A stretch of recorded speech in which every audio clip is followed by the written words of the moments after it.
গ্রীষ্ম বর্ষা বিনীতি ভরসা। হ্যাঁ, বিনীত শপিং সিটি। নমস্কার, আপনারা দেখছেন হুগলি আপডেট। আপনাদের সঙ্গে আমি উষা। আসছি খবরে। জনগণের চাপে পড়ে পঞ্চায়েত প্রধানের পদ থেকে ইস্তফা দিলেন হাওড়ার ডোমজুড়ের সাপুইপাড়া বাসুকাটি গ্রাম পঞ্চায়েত প্রধান দেবব্রত মণ্ডল।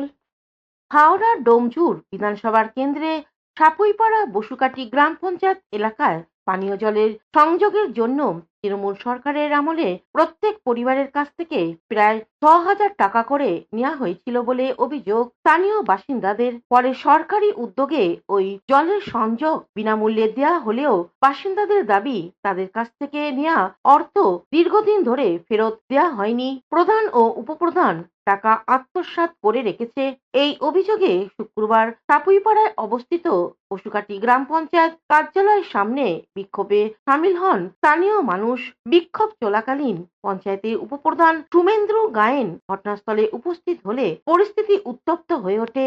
অভিযোগ, ক্ষুব্ধ জনতার একাংশ তাকে ঘিরে ধরে মারধর করে, ছোড়া হয় ডিম। ঘটনার খবর পেয়ে পুলিশ ঘটনাস্থলে পৌঁছে পরিস্থিতি নিয়ন্ত্রণে আনে। অন্যদিকে আজ পঞ্চায়েত প্রধানের পদ থেকে ইস্তফা দেন দেবব্রত মণ্ডল। তিনি কি জানাচ্ছেন শুনবো। তাকে আমরা সাধারণ মানুষ আজকে বিক্ষোভ, শুনুন আমার কথাটা শুনুন।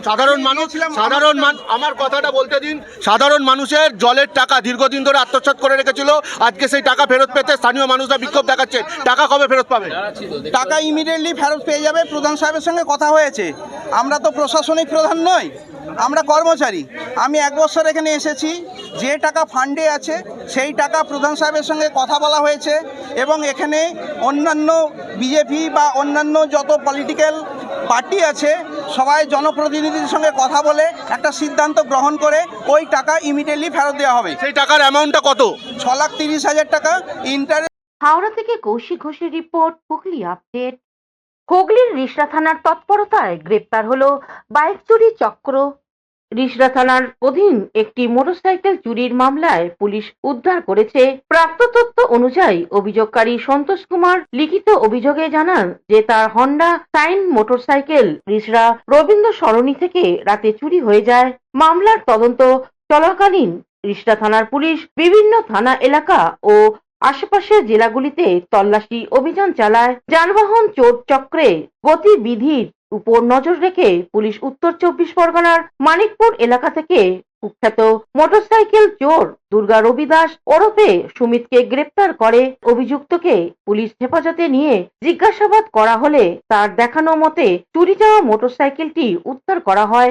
উদ্ধার হওয়া গাড়িটি আইন অনুযায়ী বাজেয়াপ্ত করা হয়েছে। হুগলি থেকে চন্দনা দত্তের রিপোর্ট, হুগলি আপডেট। আসছে পবিত্র মহরম। আলোকসজ্জায় সাজানো হয়েছে হুগলির ঐতিহাসিক ইমামবাড়া। ইসলাম ক্যালেন্ডার অনুযায়ী মহরম মাস প্রথম মাস বছরের। এই মহরম মাস শোকের মাস। বিশ্বের ধর্মপ্রাণ ইসলাম ধর্মের মানুষরা গভীর নিষ্ঠার সঙ্গে পালন করেন। হুগলির ঐতিহাসিক ইমামবাড়া ১৭ বর্ষেরও বেশি সময় ধরে এই মহরম অনুষ্ঠান অনুষ্ঠিত হয়ে আসছে। মূল অনুষ্ঠানটি হয় মাসের ৭ম থেকে 10 দিন পর্যন্ত। এই উপলক্ষে ইমামবাড়া সংলগ্ন অঞ্চলে 4 দিন ধরে চলে মেলা এবং সব ধর্মের মানুষের মিলন ক্ষেত্রে পরিণত হয়। নবম দিন জাগরণ অনুষ্ঠিত হয়, অর্থাৎ সারা রাত ধরে ধর্মীয় আচরণ পালিত হয়। প্রশাসনিক নির্দেশ অনুসারে এবছর জাগরণ সন্ধ্যা 7টা থেকে রাত্রি 1টা পর্যন্ত অনুষ্ঠিত হবে বলে জানান মহরম উদযাপন কমিটির অন্যতম সদস্য সৈয়দ ইসলাম হোসেন। আমাদের এই মানে টাইমটা বাড়ানোর জন্য আখাড়া পার্টি 14-15টা আখাড়া আমাদের পার্টি আছে। ব্যান্ডিল আছে, সাহেবগঞ্জ আছে, তারপরে ধরো কাঁকড়া জল আছে আর হুসেনগলি আছে এবং আমাদের ইমামবাড়ি কিছুগুলো ছেলে, বিশেষ করে আজম সাহেব। আর হুগলি থেকে সৌমিত্র সিনহা ও চন্দ্রনাথ দত্তের রিপোর্ট, হুগলি আপডেট। আন্তর্জাতিক কৃষ্ণ ভাবনামিত সংঘর আয়োজনে আগামী 27শে জুন শনিবার হুগলি কৃষ্ণপুর সপ্তগ্রাম আউটপোস্টে চিরাদদি মহৎ উৎসব 2026 অনুষ্ঠিত হতে চলেছে। সবারে করি আহ্বান। শুনো ভক্তগণ, এসো সবাই আজ চিরাদই মহোৎসবে। ইস্কন কৃষ্ণপুর ডাকে। তাই জয় গৌর শুনো ভক্তগণ, রঘুনাথ দাস গোস্বামীর পবিত্র জন্মস্থান, চিড়াদই মহোৎসবে এসো সবাই আজ, হরি নামের আনন্দ ধ্বনিতে ভরে উঠুক সমাজ, নিতাই গৌরের কৃপায় জাগুক ভক্তি প্রাণ, কীর্তনার প্রসাদে ধন্য হোক জীবন।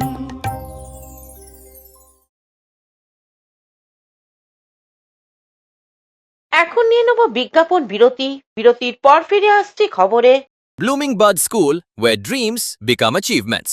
This year, our Class 10 CBSE achievers have made us proud once again, proving that with the right guidance, every dream can become a success story. Our 2026 school toppers, the shining stars of Blooming Bud School, whose hard work, dedication, and determination have inspired an entire generation. Now your child can be the next topper. At Blooming Bud School, we don't just prepare students for exams, we prepare them for life. Here's why parents choose us. A.D. Ghosh Memorial Scholarship 2026 for deserving students. Free IITG and NEET coaching from classes 8 to 12. Smart and digital content-based learning, roller skating and all-round personality development. And a safe, inspiring environment where every child can grow with confidence. The next success story could be your child. Admissions are now open for Class 11, Science, Arts and Commerce. Limited seats, unlimited opportunities. Secure your child's future with Blooming Bud School today. Is a holistic weekend destination for friends, family and couples and offers magic to soothe your body, mind and soul.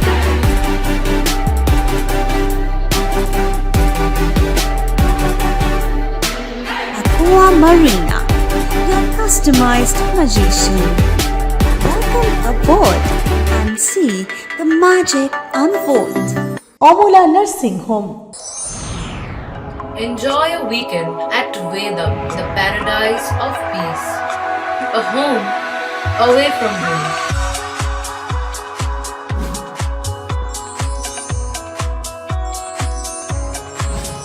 See yourself resonating with the nature. Vedam welcomes you to create your best memories. বিরতির পর ফিরে এলাম খবরে। Bharat Keshari doctor Shyamaprasad মুখার্জির ৭৪তম বলিদান দিবস পালন হলো চুঁচুড়ায় বন্দে মাতরম ভবনে। বন্দে মাতরম সৃষ্টির পুণ্যভূমি জোড়াঘাটের অনতিদূর বড়বাজার অঞ্চলে পালিত হলো ভারত কেশরী ডক্টর শ্যামাপ্রসাদ মুখোপাধ্যায়ের ৭৪তম আত্মবলিদান দিবস। মাল্যদান, পুষ্পার্ঘ্য ও তার বিষয়ে বিভিন্ন দিক আলোকপাত করা হয় এই মহতী অনুষ্ঠানে। উপস্থিত ছিলেন বিশিষ্ট ব্যক্তিরা। আজকের এই কর্মসূচি প্রসঙ্গে সপ্তর্ষি ব্যানার্জি এক সাক্ষাৎকারে বলেন, আজ থেকে ৭৩ বছর পূর্বে আজকের দিনেই অর্থাৎ ১৯৫৩ খ্রিস্টাব্দের ২৩শে জুন আত্মবলি প্রদত্ত হয়েছিল ভারত কেশরী, ভারতের অখণ্ড রক্ষার মূর্ত প্রতীক ডক্টর শ্যামাপ্রসাদ মুখোপাধ্যায়। আমরা জানি যে ভারতবর্ষের অঙ্গরাজ্য কাশ্মীর হলেও কাশ্মীরে ছিল বিশেষ পারমিট ব্যবস্থা, অর্থাৎ বিশেষ পারমিট বলেই সেখানে যাওয়া যেত, কাশ্মীর উপত্যকায় যাওয়া যেত। ডক্টর শ্যামাপ্রসাদ মুখোপাধ্যায় স্লোগান তুলেছিলেন, এক দেশ দো বিধান দো প্রধান দো নিশান নেহি চলেগা নেহি চলেগা। অর্থাৎ তিনি চাইতেন যে কাশ্মীর ভারতের সংযুক্ত রাজ্য হয়েও কেন তাকে পৃথক অবস্থান হবে, কেন সেখানে পৃথক শাসন ব্যবস্থা, কেন সেখানে পৃথক প্রধান হবে। হুগলি থেকে চন্দ্রনাথ দত্তের রিপোর্ট, হুগলি আপডেট। চুঁচুড়া ধরমপুর গঙ্গাতলায় দশহরা উৎসবের শুভ সূচনা হলো। চুঁচুড়া ধরমপুর গঙ্গাতলায় ঐতিহ্যবাহী দশহরা উৎসব 2026-এর শুভ উদ্বোধন অনুষ্ঠিত হলো উৎসব মুখর পরিবেশে। উদ্বোধনী অনুষ্ঠানে উপস্থিত ছিলেন রাজ্যের স্বাস্থ্য দপ্তরের প্রতিমন্ত্রী সুমনা সরকার, জেলার বিধায়ক সুবীর নাগ, জেলা সভাপতি গৌতম চট্টোপাধ্যায় সহ এলাকার বিশিষ্ট ব্যক্তিবর্গ এবং পূজা কমিটির সদস্যরা। প্রতি বছরের মতো এবারেও দশহরা উৎসবকে কেন্দ্র করে এলাকা জুড়ে উৎসবে আবহ তৈরি হয়েছে। ধর্মীয় আচার অনুষ্ঠানের পাশাপাশি 4 দিনব্যাপী মেলায় ভিড় জমিয়েছেন বিভিন্ন এলাকার মানুষ। পূজা কমিটির পক্ষ থেকে জানানো হয়েছে, দীর্ঘদিনের ঐতিহ্যকে বজায় রেখে স্থানীয় মানুষের সহযোগিতায় এই উৎসবের আয়োজন করা হয়েছে। পুজো ও মেলাকে ঘিরে ধরমপুর গঙ্গাতলা এখন কার্যত মিলন মেলায় পরিণত হয়েছে। সন্ধ্যা নামতেই আলোকসজ্জা ও মানুষের ভিড়ে মুখর হয়ে উঠছে গোটা এলাকা। ধর্মীয় ভাব গাম্ভীর্যের পাশাপাশি সামাজিক ও সম্প্রীতি বার্তাও তুলে ধরেন। সবার জয়, তাই আমরা জোর করে বলতে পারি, জয় শ্রীরাম, জয় জয় শ্রীরাম, আরো একবার জয় শ্রীরাম, জয় জয় শ্রীরাম। আমাদের মধ্যে হুগলি থেকে চন্দ্রনাথ দত্তের রিপোর্ট, হুগলি আপডেট। হুগলি চিনসুরা যুব সংঘের উদ্যোগে অনুষ্ঠিত হলো যোগ দিবস। আন্তর্জাতিক যোগ দিবসকে সামনে রেখে আজ চিনসুরা যুব সংঘ যোগ দিবস পালন করলো। বন্দে মাতরম সঙ্গীত দিয়ে অনুষ্ঠানের শুরু। শতাধিক ক্লাবের যোগ সদস্য এই শিবিরে অংশ নিয়েছিল। সুস্থ জীবনের জন্য যোগ, এই বার্তা দিতেই ক্লাবের এই প্রচেষ্টা। চিনসুরা যুব সংঘ বিভিন্ন ক্রীড়ায় যুক্ত করে সুস্থ সমাজ গঠনের বিশেষভাবে স্থানীয় অঞ্চলের কাজ করছে। যোগ বিভাগের সদস্যরা আন্তর্জাতিক যোগ দিবস পালন করে সকলের মধ্যে যোগভ্যাস গড়তে এগিয়ে এলো। সন্ধি সঞ্চালন বা জয়েন্ট মোবিলিটি এক্সারসাইজ এর মাধ্যমে আমরা আজকে যোগ দিবসের সূচনা করব। এই সকলে যদি পারো। হুগলি থেকে শ্যামল সিনহার রিপোর্ট, হুগলি আপডেট। এখনকার মতন খবর এই পর্যন্তই। প্রতিদিন দেখুন হুগলি আপডেট। নমস্কার।